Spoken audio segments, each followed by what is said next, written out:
এখন আমরা আলোচনা করব ভার্ব এর নেগেটিভ ফর্মের ব্যবহার। অনেক সময় নট প্লাস টু বি অর্থাৎ টু বি ভার্বের আগে নট এবং রাইট ফর্মের এখনকার পর্যায়ে আমরা আলোচনা করব অ্যান্ড অর বাট এর পরে ভার্বের সঠিক রূপ কি হবে।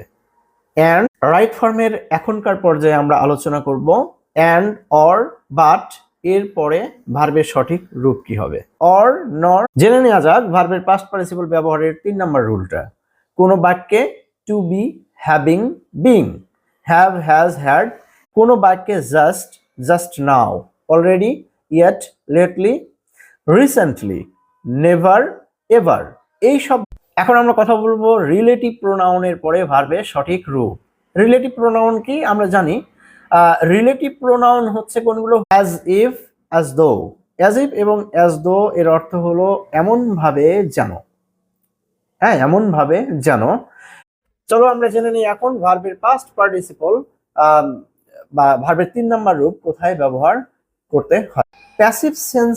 প্যাসিভ সেন্সের কোনো বাক্যে টু বি ভার্ব এর পরে যদি অন্য কোনো ভার্ব থাকে তবে উক্ত ভার্বটির কি হবে? কোনো বাক্যে now, at this moment, at present ইত্যাদি থাকলে বাক্যটা প্রেজেন্ট কন্টিনিউয়াস টেন্স হয়।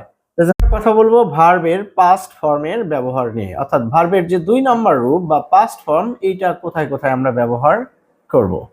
নাম্বার 2, কোনো বাক্যে it is time, it is high time. It is time এবং ইট ইজ হাই টাইম এই দুইটা ফ্রেজের অর্থ হচ্ছে যে এখন আমরা প্রায়ই দেখবো যে ভার্বের প্রেজেন্ট ফর্মের সাথে আইএনজি যোগ করতে হচ্ছে। তো চলো আমরা দেখে নিই কখন আমরা ভার্বের সাথে আইএনজি যোগ করব। 4 নাম্বার 1। তো চলো আমরা দেখে নিই কখন আমরা ভার্বের সাথে আইএনজি যোগ করব। টু এর পরে ভার্বের প্রেজেন্ট ফর্ম বসলেও টু যুক্ত কতগুলো, এতক্ষণ যতগুলো রুল বলেছি তার মধ্যে মোস্ট ইম্পর্টেন্ট হলো এটা।